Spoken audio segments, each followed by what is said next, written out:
We have finished the conversation in the previous chapter, the concept of multiple allele existence, and we're going to discuss some more deviations from the Mendelian model of inheritance. One of those deviations is the existence of the dominant mutant allele.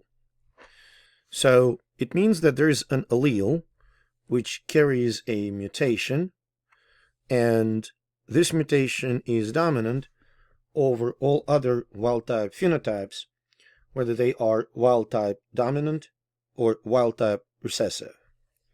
This mutant allele can scramble the genetic message, and it may lead to the mutant phenotype, even in the heterozygous individuals that have one wild-type allele. So in this case, essentially, the wild-type dominant allele stops being such, and the mutant phenotype, mutant allele, takes over the dominance. The mechanism is because of the mutant allele can enhance the function of the wild-type gene, or can alter its distribution. For instance, there is a mutation in Drosophila, the fruit flies, called Antennapedia. The mutant allele that encodes for antennae or legs expands the gene product distribution, resulting in heterozygotes developing legs on its head instead of antennae. Now, while this example is rather bizarre and some may say irrelevant, there is one very relevant example of the mutant allele dominance. The disease known as malaria is caused by the protozoa called Plasmodium, for instance, Plasmodium falciparum. This microorganism is transmitted from person to person by mosquitoes, such as Anopheles gambiae. When malaria is properly treated, the mortality rate from the disease is relatively low, around 0.1%. However, one of the key species that cause malaria, Plasmodium falciparum, developed a resistance to anti-malarial drugs. This parasite exists in its haploid form during the stage in which it's infectious, which means it needs only one allele to be resistant. So this microorganism developed mutations in DHPS gene, which are responsible for the resistance to the drug known as sulfadoxin. As we just mentioned, you need single allele for this microorganism to be resistant, which significantly hinders the efficacy of this drug during the treatment of malaria. Now we're going to talk about the traits that are linked to the female X chromosome. As we mentioned before, humans have 22 pairs of autosomes and one pair of sex chromosomes. In females, this pair is XX. In males, it's XY. The Y chromosome is shorter than X chromosome, and therefore contains fewer genes. X-linked genes are the ones that are located exclusively on the X chromosome and are not present on the Y. The first person to discover X-linked traits was Thomas Hunt Morgan, who studied fruit flies, Drosophila. Turns out that the eye color in Drosophila is X-linked. So the normal wild-type red eye color is dominant to white eye color. You can see that the superscript W is uppercase in case of the red color and lowercase in case of the white color. Now, males are hemizygous, which means they have only one allele for any X-linked trait, whether it is a dominant or a recessive.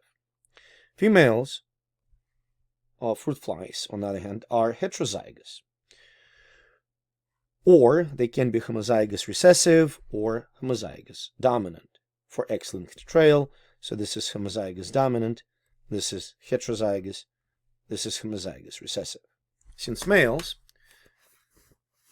inherit only one X chromosome, they exhibit the phenotype of whatever allele they inherit with that X chromosome. Therefore, the rules for dominance or recessiveness are less relevant for the males because of the homozygosity. So let's take a look at the inheritance patterns in a couple of crosses using the example of the eye color in Drosophila. So essentially, the phenotypes of first and second filial and genotypes of the first and second filial offspring depend on the location of the recessive trait, whether this recessive trait is expressed by parental male or parental female. Let's take a look at the first cross. We have parental male here. I'm going to be highlighting males with the blue color. Parental male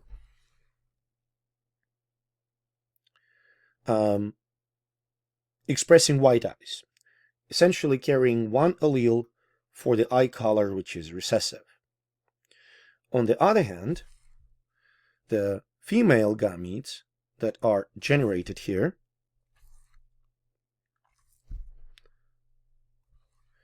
are derived from homozygous red-eyed female, meaning that both X chromosomes carry the dominant gene. So the offspring is going to be, first of all, 50-50 males and females. So this first line represents females, and the second line represents males. But due to the distribution of dominant and recessive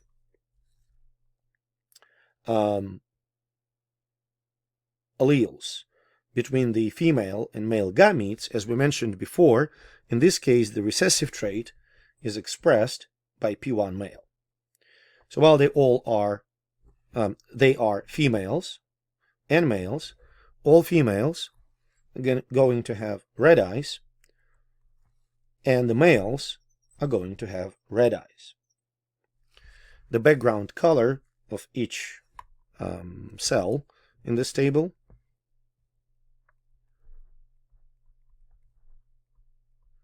represents the eye color, either white or red. So now let's take a look what's going to happen when we cross the males and females from the first filial offspring. So in this case, two gametes that can be produced by males are X uppercase W and Y. Two gametes that are produced by females are X uppercase and X lowercase, which results in red-eyed females, one homozygous dominant, one heterozygous, one red-eyed male, and one white-eyed male. Now, let's move the recessive trait from males to females. In this combination, males are red-eyed and females are white-eyed because they are homozygous recessive. When we cross these parental organisms,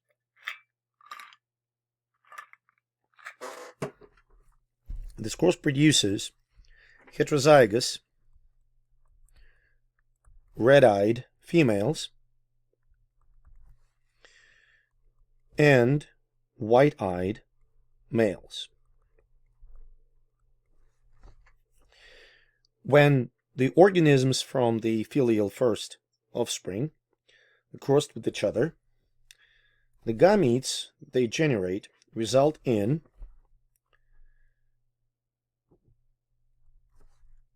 half of the offspring being female, either heterozygous with red eyes or homozygous recessive. And the same story goes with males. So you have red-eyed and white-eyed males. If you look at this illustration, you can see that if females are homozygous for recessive X-linked traits, they're going to pass the trait to all the offspring.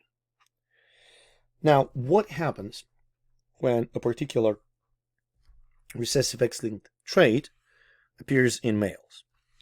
So the trait must be on the maternal X chromosome. But males are homozygous, which means the recessive trait will be expressed in male offspring.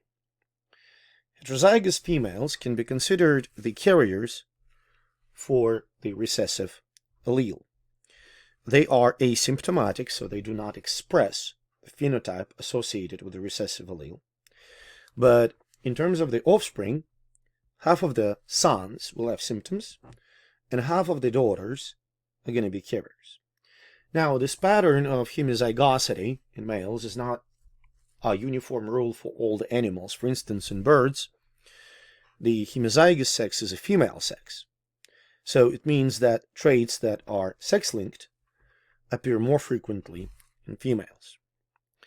There's a number of human X-linked recessive disorders, such as color blindness, hemophilia, or muscular dystrophy. As we mentioned before, males only need one recessive X-linked allele to manifest the disorder, which means these disorders are more common in males than in females, since females need two recessive X-linked alleles from each parent to manifest the disorder. Quite to the contrary, females most often are carriers. That those are females with one recessive allele, and they typically don't have any symptoms of that disorder, but can pass that allele to offspring. In some cases, they can show mild symptoms, but we're not going to discuss it. These mild symptoms usually due to the inactivation of the dominant allele on one X chromosome. It can happen. So here's the pattern of inheritance. Imagine that you have a healthy, unaffected male and a carrier female. Half of the offspring are going to be males, and another half are going to be females. Females are going to be unaffected whether or not they carry the recessive disorder-associated allele, because it is recessive. However, males, half of them are going to be unaffected, inheriting quote-unquote normal X chromosome from the mother, and another half is going to be affected by this condition because they inherit the chromosome with a recessive allele from the mother. Since there is no allele on the Y chromosome to mask its expression, the disease is actually manifested itself. Now, are there any Y-linked disorders? The answer is yes, but they are generally associated with males carrying this disorder being infertile, which means they're not going to be passed to the future generations. Another interesting concept is the existence of lethal alleles. Many genes in the human genome are critical for survival, and if mutations create a non-functional allele, then it all depends whether a wild-type allele is dominant or recessive. If wild-type allele is dominant to the non-functional, individuals can survive with just one wild-type and one mutant allele. Now, if both parents carry two alleles, one wild-type and one non-functional, then 25% of the offspring, which going to be homozygous recessive, so carrying 2 copies of non-functional alleles, they will fail to develop, or they will experience the early death. So that results in the following change in allele frequency. If this recessive lethal allele causes the death before the birth, then only wild type and heterozygous genotypes will be observed in the first filial generation. However, in some cases, a recessive lethal allele can affect a phenotype even in heterozygote. Now, dominant lethal alleles will be dominant, obviously, in both heterozygous and homozygous forms, and these dominant lethal alleles are rare.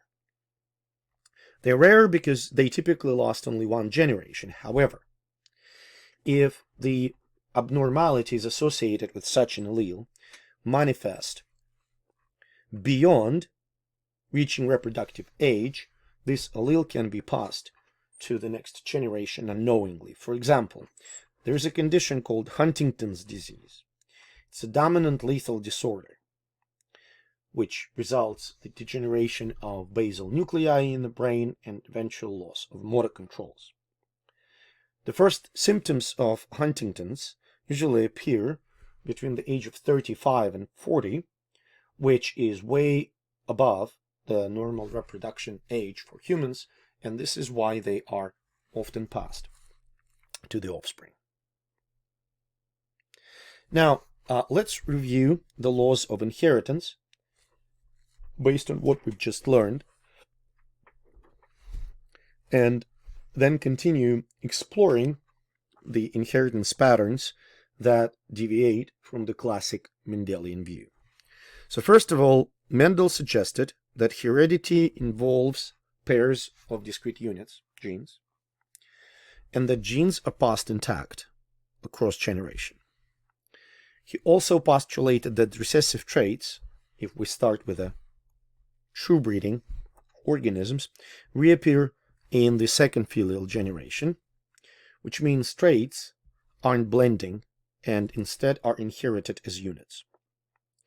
He also postulated that in heterozygotic organisms, the ones that have 1 copy of the dominant and 1 copy of the recessive allele, the dominant allele is expressed and recessive is not. However, recessive allele remains heritable.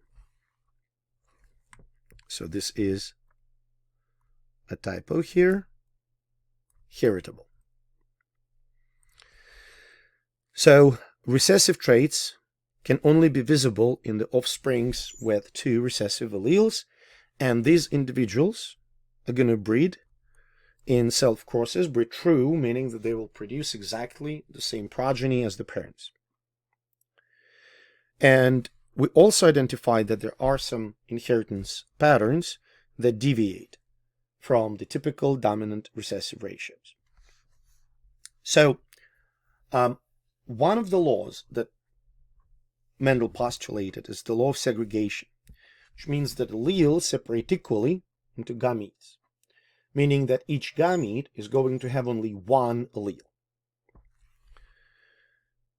We've also discovered that F2, filial 2 generation, shows a dominant to recessive ratio of phenotypes as 3:1, and it has 3 genotypes: homozygous dominant, heterozygous, homozygous recessive. And now we're going to talk about the law of independent assortment. So in meiosis 1, the segregation of alleles is equal because homologous chromosomes are equally separated into 2 haploid cells formed during meiosis. But also, the alleles for different traits go to different gametes independently of each other. It can be demonstrated through the dihybrid crosses we discussed, when, for instance, you look at the shape and the color of the pea plant seeds. This independent assortment showing the 9:3:3:1 phenotypic ratio in F2 generation, allows us use the product rule from probabilities for traits that are independent, and that allows us to predict the probabilities of certain traits being combined. Now, independent assortment essentially stems from the random orientation of chromosomes during meiosis, which means that orientation of chromosome, let's say 5, does not influence the orientation of the chromosome 17. Now, you can appreciate that using Punnett square for two independent traits for a dihybrid cross is a little bit cumbersome. Imagine doing the same for a trihybrid cross or for tetrahybrid cross. A tetrahybrid cross, or the cross that involves 4 genes, would require a grid that consists of 256 boxes. So for such complex crosses, the more efficient are forked line and probability methods. So here's an example of the forked line diagram for heterozygotes derived from the trihybrid cross of two true breeding organisms, all dominant, all recessive. So first, you create a row for each gene: color, shape, size, height of the plant. Then you separate alleles with each row with forked lines, and you do it according to individual monohybrid. So let's say you can have 3 yellow and 1 green, 3 round and 1 wrinkled, 3 tall and 1 dwarf. And then you can multiply the probabilities and see that, for instance, if you want to have the probability of a plant having yellow, round seeds and the plant being tall, you need to multiply 3 by 3 by 3. So you can have 27 plants like this, 9 plants with 2 dominant, 1 recessive, 3 plants with 1 dominant, 2 recessives, and 1 plant with all recessive. Or you can use the probability approach. Let's say you have a tetrahybrid cross, and you want to calculate the probability of having an organism with all alleles being homozygous recessive. The probability for each allele to be homozygous recessive is 1/4. So you need to multiply 1/4 4 times, because there are 4 different traits, which gives you a probability of 1 out of 256. If you want to calculate the probability of dominant phenotype at all loci, each gene must be homozygous dominant or heterozygous, and probability of this event is 3/4. You multiply 3/4 4 times, and you get the probability of 81 out of 256. However, not all genes follow the law of independent assortment. Mendel was kind of lucky, since the traits that he observed follow that law. But some genes can sort independently because they can be linked, meaning that they are located on the same chromosome, they close, and are often inherited together. Now, we need to acknowledge that each chromosome has many genes, and they all are linearly arranged. When homologous chromosomes align, they exchange genetic information during crossover, basically shuffling alleles in the process of recombination. Genes that are close may not undergo crossover and can be inherited as a pair. On the contrary, the genes that are further apart have higher chances of independent crossover and therefore more likely to behave independently. Linked genes may affect the expected 9:3:3:1 dihybrid ratio.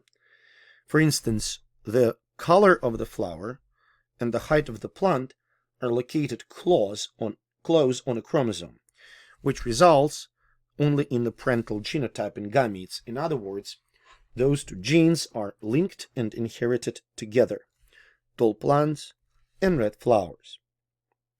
Same is correct for short plants and yellow flowers. So the frequency of recombination shows the distance between two genes on the chromosome, and this data can be used to map the gene position on the chromosomes. We're going to come back to the gene linkage later, but right now I want to mention a few words about epistasis. So this is a very interesting phenomenon. In Mendel's model, each phenotype was controlled by a single gene, or as he called it, a unit factor. However, most traits depend on multiple genes. Some genes can actually affect phenotypes without direct interaction. Genes can experience synergistic effects, complementary effects, or expression of one gene can depend on the expression of other. They can modify the expression of another gene by amplifying it or opposing it. So the term epistasis refers to the situation when the expression of one gene masks or interferes with the expression of another gene. The gene that is epistatic silences the effects of a hypostatic gene. So the first example comes from the mouse color. So the agouti color is dominant over a solid color. Now here you can see, so C gene is required for the production of a pigment, and the homozygous recessive mice for C gene do not produce pigment at all.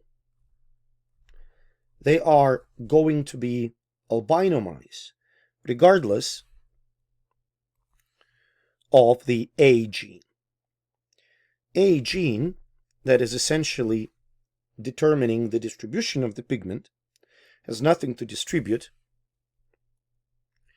if there is no pigment produced.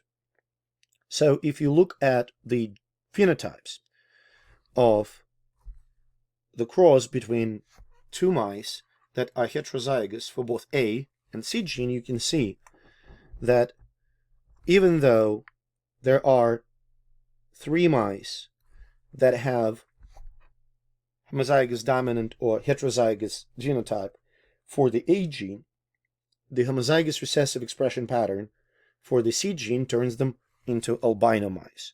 So the gene C is epistatic to gene A. Similar stories about the color of the summer squash fruit. The W gene, which is dominant white, masks Y gene, which is yellow-green. So when you look at the distribution of the plants, and you can do it yourself, there are 12 white, 3 yellow, and 1 green, the situation that is slightly opposite to what we saw in mice. Now, in our last chapter, we're going to talk about chromosomal theory of inheritance, modern understanding of the genetics, and genetic linkage.